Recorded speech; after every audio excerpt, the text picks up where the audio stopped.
Good morning, I'm Nathan Hager. And I'm Karen Moscow. Here are the stories we're following today. The war between Israel and Hamas is now in its sixth day.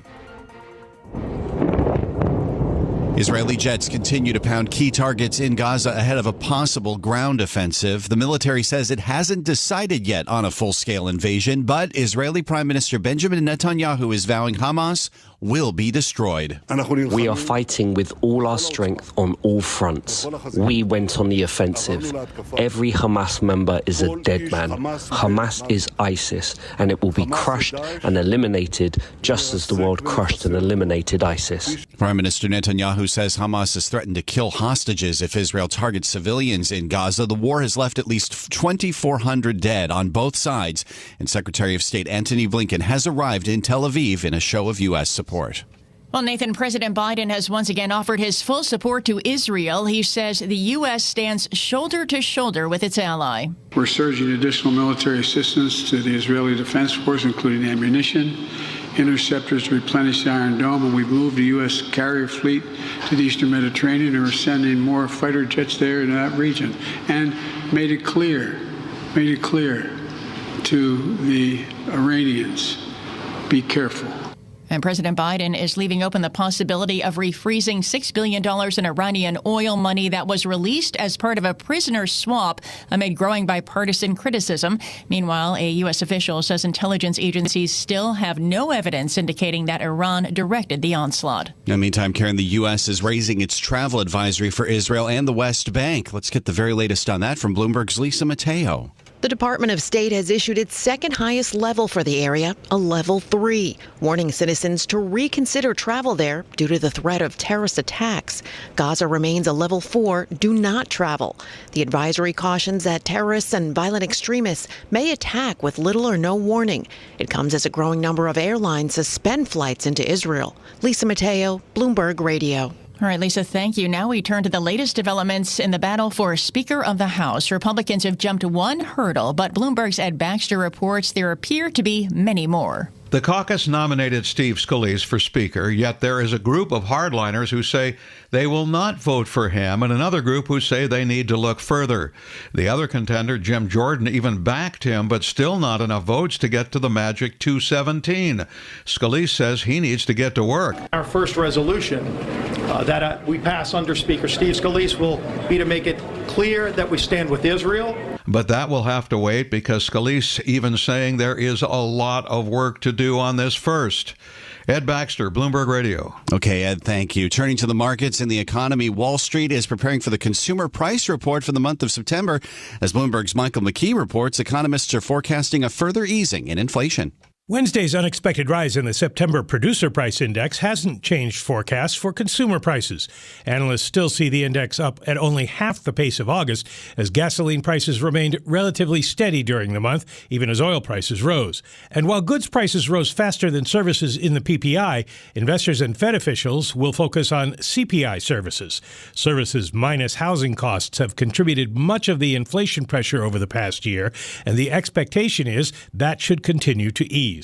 Michael McKee, Bloomberg Radio. All right, Mike, thank you. Well, the CPI print comes as numerous Fed officials are speaking out about the future of interest rates. Boston Fed President Susan Collins says officials are taking a more patient approach to monetary policy. We're likely very near and perhaps at the peak for this tightening cycle, with the risk of inflation remaining persistently high, more closely balanced with the risk of slowing activity more than needed to achieve price stability. Boston Fed President Susan Collins added that, quote, further tightening could be warranted depending on incoming information. Well, Karen, the United Auto Workers strike enters its 28th day. Now the union's making its boldest move yet against the automakers. More on that in this report from Bloomberg's John Tucker. John. Nathan, 8,700 workers at Ford's Kentucky truck plant have walked out. This is Ford's largest plant. It's one of the largest plants on Earth, in fact. It's where they make the higher-priced Super Duty version of the F-Series pickup, as well as the Lincoln Navigator and Ford Expedition large SUVs. This plant generates $25 billion a year in revenue.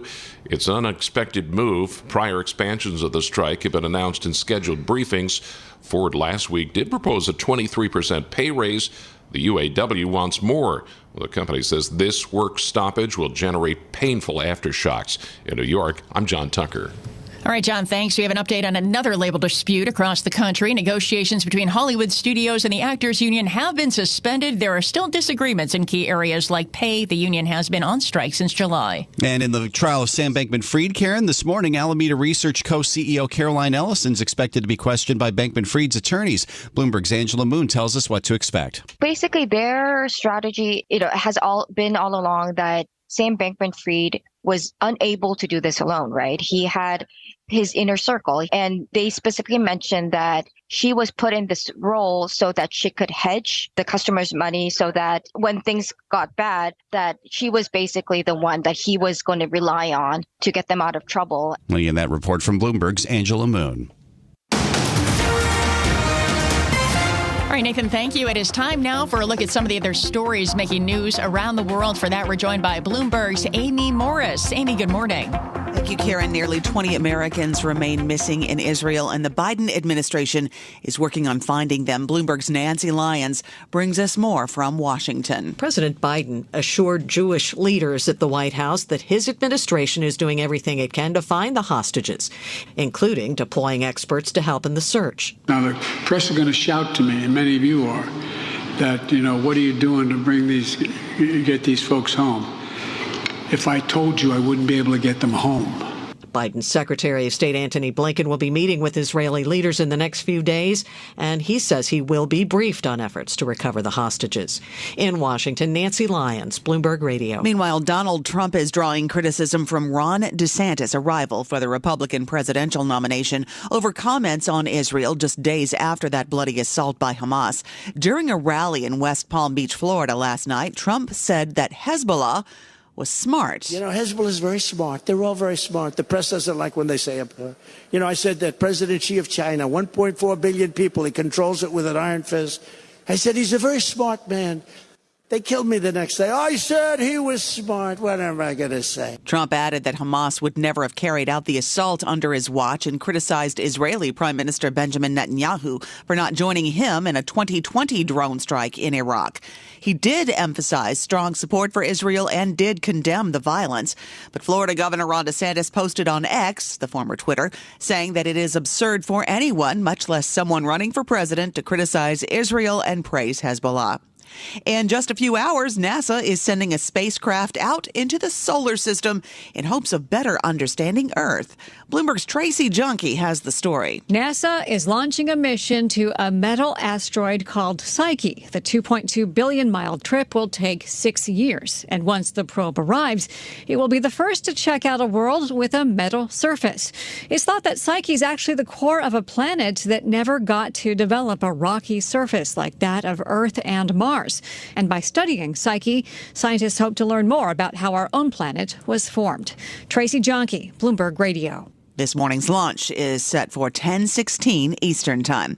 Global news 24 hours a day, powered by more than 2,700 journalists and analysts in more than 120 countries. I'm Amy Morris. This is Bloomberg. Karen. All right, Amy, thank you. Well, we bring you news throughout the day here on Bloomberg Radio, but now you can get the latest news on demand whenever you want it. Subscribe to Bloomberg News Now to get the latest headlines at the click of a button. Get informed on your schedule. You can listen and subscribe to Bloomberg News Now on the Bloomberg Business app, Bloomberg.com, plus Apple, Spotify, and anywhere else you get your podcasts. Time now for the Bloomberg Sports Update. Here's John Stashower. John. Karen, a trio of baseball postseason games. First up, Minnesota. The Twins had only 3 hits, and the Astros won 3-2. They win the series 3-1. They're off to the American League Championship Series for the 7th year in a row. They'll take on the Texas Rangers. Next up, Philadelphia, and the Phils had a big third inning and a big hit from their biggest star. Here comes. Swing and a drive. Right field. Way back. And gone. Oh, baby, did he crush it. Into the second deck. A monster homer for Bryce Harper. And with one swing, the Phillies have a 4-1 lead. ESPN the call. The final was 10-2. The Phillies lead the Braves 2-1. They have game 4 tonight. Next stop was Phoenix. The Arizona Diamondbacks hitting 4 solo home runs off the Dodgers' Lance Lynn in the 3rd inning. They beat the Dodgers 4-2. They sweep the series the 2nd straight year the Dodgers have gone out in the NLDS. WNBA Finals, Las Vegas Aces easily over the New York Liberty, 104-76. They shot 70% in the first quarter and led by 19, and they lead the series 2-0. They can win the championship Sunday in New York. No team has won back-to-back titles in over 20 years. Thursday Night Football looks like a mismatch. Broncos are 1-4. Chiefs are 4-1. They may not have Travis Kelce, questionable with an ankle injury. John Stashauer, Bloomberg Sports. From coast to coast, from New York to San Francisco, Boston to Washington, D.C., nationwide on SiriusXM, the Bloomberg Business app, and Bloomberg.com. This is Bloomberg Daybreak. Good morning, I'm Nathan Hager. Every Hamas member is a dead man. Those are the words of Israeli Prime Minister Benjamin Netanyahu as his military appears prepared for a ground offensive into Gaza on day 6 of war with the Palestinian militant group. For the latest, Ethan Bronner is back with us, Bloomberg's Israel bureau chief in Tel Aviv. Ethan, we've been talking for days about the possibility of a ground invasion. Does it look like it is imminent from where you sit? It does, but Tony Blinken, the Secretary of State, is here for the day, speaking with the Prime Minister and other leaders here, and it seems reasonable to assume that the Israelis will not start it while he's here. So I would guess for the next 6 or 8 hours, it's not going to happen. Just for the next 6 or 8 hours, what are your further expectations of what we could see during Secretary of State Blinken's visit that was prepared, obviously, rather hastily as a show of U.S. support for Israel? Yes. Well, as he arrived, more or less simultaneously, the battleships, fleet of battle vessels arrived in the Eastern Mediterranean to send an American message to Hezbollah and its Iranian sponsors to not get involved. There has been some small bits of activity from the north, but so far, nothing dramatic. I think that the core of his message is likely to be, we're behind you, and then secondarily, but, you need to really not go crazy. There is a sense that the Israelis are so horrified by what happened on Saturday that they are, they may take a little less care than they should or have in avoiding the worst effects on civilians in Gaza. And I already, think that I was going to think that Secretary Blinken is likely to warn them against going too far. That would be my guess. Yeah, I was going to say already we've seen the images of the reprisal attacks on Gaza by Israel, pretty devastating images of buildings destroyed. And you're reporting that Israel is targeting Hamas political along with military leaders. If we do see this move into a ground offensive, I mean, what are the implications there? We already have a pretty significant humanitarian situation as well in Gaza right now. That's right. We would see a terribly worsening one in Gaza if this goes forward. And of course, one has to imagine many dead Israeli soldiers as well as captured Israeli soldiers. The terrain is certainly much more favorable to the people who live there and who know it and who have been shaping it. This is an issue for the last 15, 16 years that Hamas has been in charge of Gaza, that there's been the Israeli ground troops began to go in 08-09 in that war. They did go in 14.